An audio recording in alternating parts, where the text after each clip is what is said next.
सभी को मैं मेरा चैनल क्रेजी फिजिक्स में स्वागत करता हूं। इस चैनल का जरिए फिजिक्स का बहुत सारा फेनोमेनन को इजी तरीके से समझने के लिए आप इस चैनल को जरूर सब्सक्राइब कीजिए और इस चैनल का अपडेट्स मिलने के लिए नीचे दिया हुआ बेल बटन को जरूर प्रेस कीजिए। इस वीडियो को आपको अच्छा लगे तो इसको जरूर लाइक कीजिए और इस चैनल को ज़्यादा से ज़्यादा आपका फ्रेंड सर्कल में फैला दीजिए। Morning to you all. आज मैं आप लोगों का सामने फूरियर सीरीज़ का सेकेंड लेक्चर लेकर आया हूँ।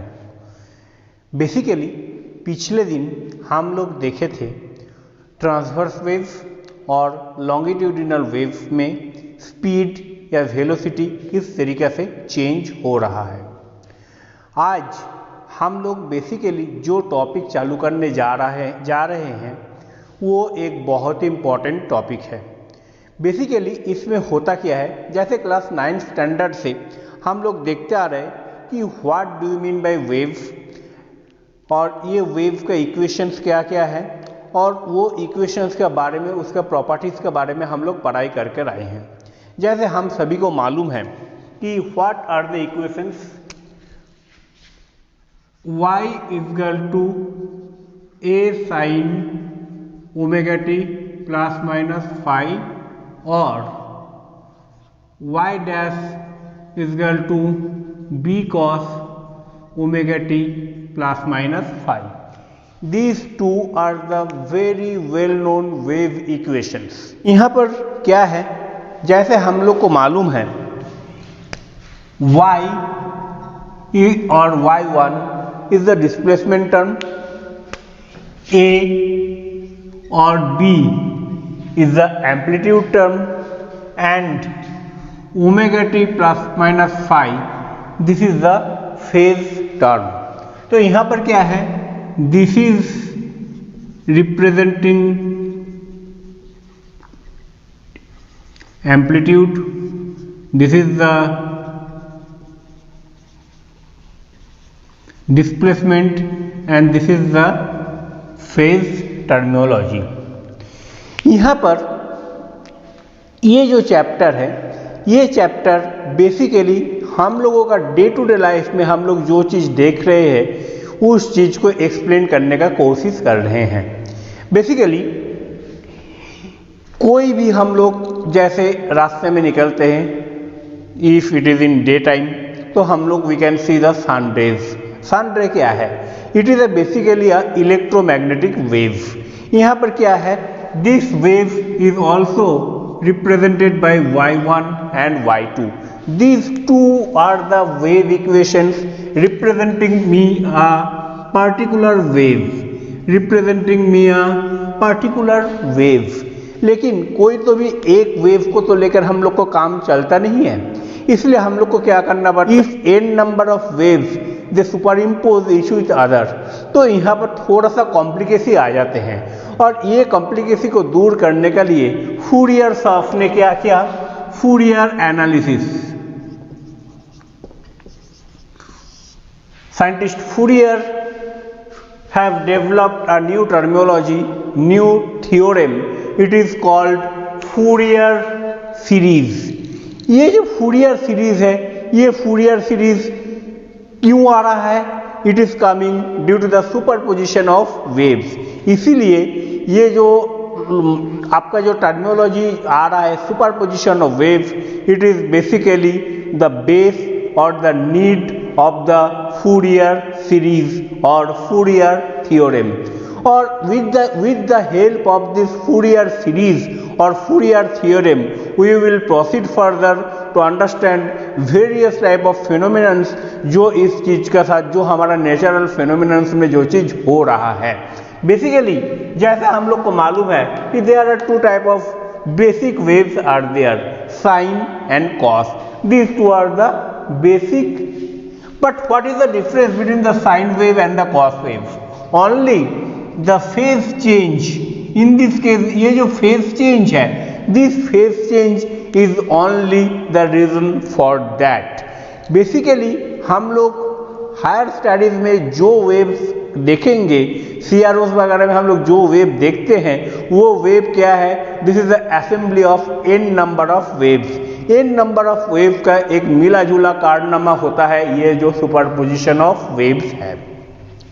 तो ये जो सुपरपोजिशन वेव्स को समझने के लिए हम लोग क्या करते हैं, पहले ये चीज समझते हैं ये सुपरपोजिशन ऑफ वेव्स होता क्या है। ये तो मैं आपको फिजिकली बोला, नाउ हम लोग इसी चीज को न्यूमेरिकली समझने का कोशिश करते हैं। जैसे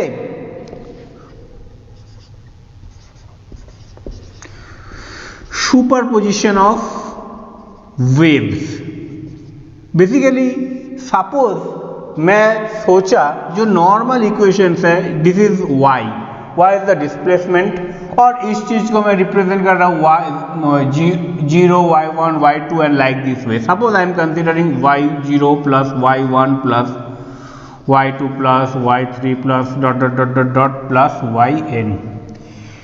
तो यहाँ पर देखिए एक चीज को बहुत अच्छी तरीके से आप ऑब्जर्व कीजिए, ये जो दो इक्वेशंस है y is equal to a sin omega t plus minus 5 and y1 is equal to b cos omega t plus minus 5 के जो एम्पलीट्यूड है इसको मैं रिप्रेजेंट कर रहा हूँ a से, और cos का जो टर्मिनोलॉजी है, cos का साथ जो एम्पलीट्यूड टर्म है उसको मैं रिप्रेजेंट कर रहा हूँ b से।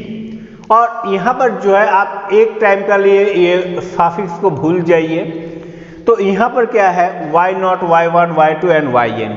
तो इस चीज को मैं सबसे पहले दो पार्ट में डिवाइड कर लेता हूं। मैं एज्यूम कर रहा हूं ये जो y0 है इसका एम्पलीट्यूड हो जाएगा a0, और उसका बाद यहाँ पर दो तरीका का वेव्स है, one is belonging to the sine wave and another is belonging to the cos wave. तो ये जो साइन वेव है इसको मैं रिप्रेजेंट कर रहा हूं a1 sine omega t plus a2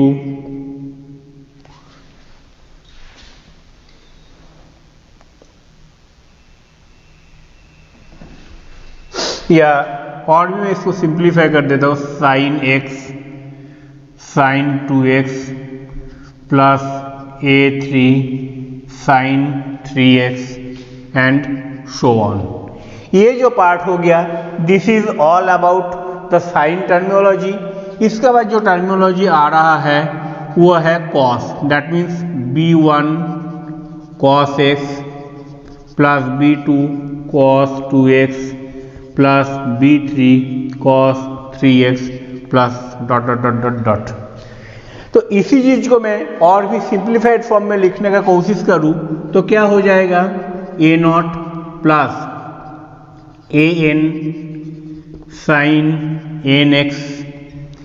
यहाँ पर देखिए an दैट मीन्स 1 की जगह में n ले लिया, तो यहाँ पर मैं क्या लिखा, आगे मैं एक समेशन जोड़ दिया where n 1 to infinity.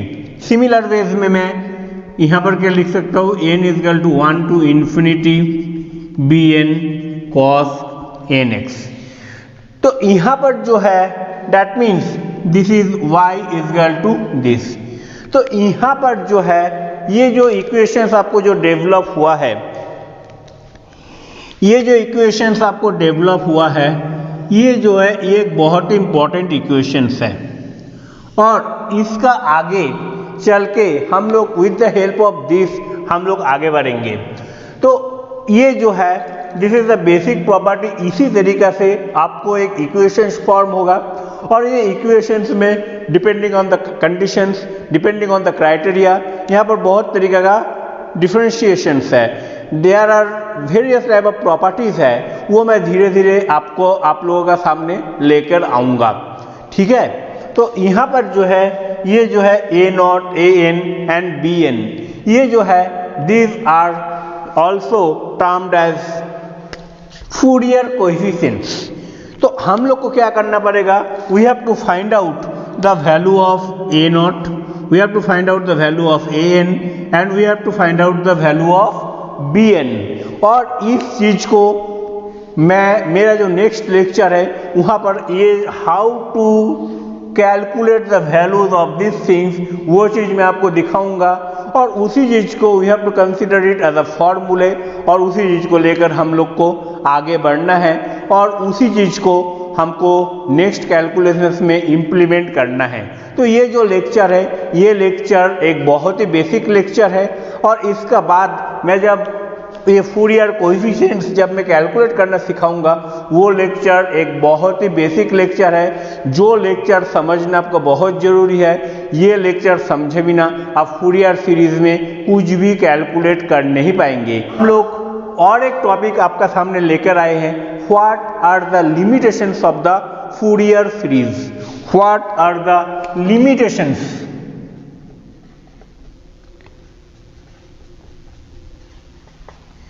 What are the limitations of Fourier series? और ये एग्जाम पॉइंट ऑफ व्यू से वेरी इंपॉर्टेंट क्वेश्चंस हैं, जो आपको शॉर्ट क्वेश्चंस में पूछा जा सकती है। 2, 3 या 4 मार्क्स के लिए जो चीज़ पूछा जा सकता है, और ये एक बहुत ही इजी टॉपिक है। You did not have to worry about, कुछ भी हो सकता है। तो ये जो है we have to be very much careful about the limit of the functions. ठीक है, तो यहाँ पर देखिए, here f(x) is the function of x। Now, if I plot the graph, this is the fx, this is the fx, and this is the fx. यहाँ पर ये जो fx है, फूरियर सीरीज जो है, it is representing in by y coordinate, and the x, that means the independent quantity, this is represented as the x coordinate. That means y coordinate में क्या है, fx है, और x coordinate में क्या है, x है। ओके, x coordinate में x है। टेक द लाइन ग्राफ, तो यहाँ पर क्या होगा, हम लोग को एक इस तरीके का प्लॉट मिलेगा।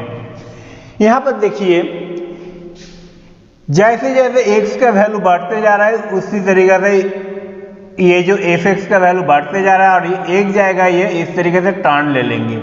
तो at x equal to x naught, यहाँ पर क्या होना चाहिए, कोई भी एक फंक्शन, जैसे आप समझ लीजिए, कोई भी एक केस ले लीजिए, y equal to mx plus c। यहाँ पर जो है x का एक पर्टिकुलर वैल्यू का लिए y का भी एक पर्टिकुलर वैल्यू है। That means if for a particular value of x we are going to get a particular value of y। That means x का कोई भी एक पर्टिकुलर वैल्यू का लिए fx का भी, फूरियर सीरीज का भी एक पर्टिकुलर वैल्यू होना चाहिए। लेकिन यहाँ पर क्या दिख रहा है, ये जो x प्लॉट है, ये जो यहाँ तक एक स्ट्रेट लाइन ड्रॉ करेंगे, यानी at x equal to x naught, यहाँ पर we are going to get 1, 2 and 3 value. This is the first limitations of the Fourier series. Clear? Now second limitations देखिए, this is the second limitations. कोई properties में, if we plot the graph of Fourier series against x, तो यहाँ पर क्या है, we are going to get this type of value. यहाँ पर मैं अगेन और एक बात बोल रहा हूँ, for a particular value of x we are suppose to get a particular value of fx। लेकिन यहाँ पर जो है, this is the discontinuous, this is a discontinuous, that means it has in the at this point the value of x at x is equal to x naught, the value is at infinite, which is also a limitations of the Fourier series. Clear? अभी जो है ये graph को देखिए, यहाँ पर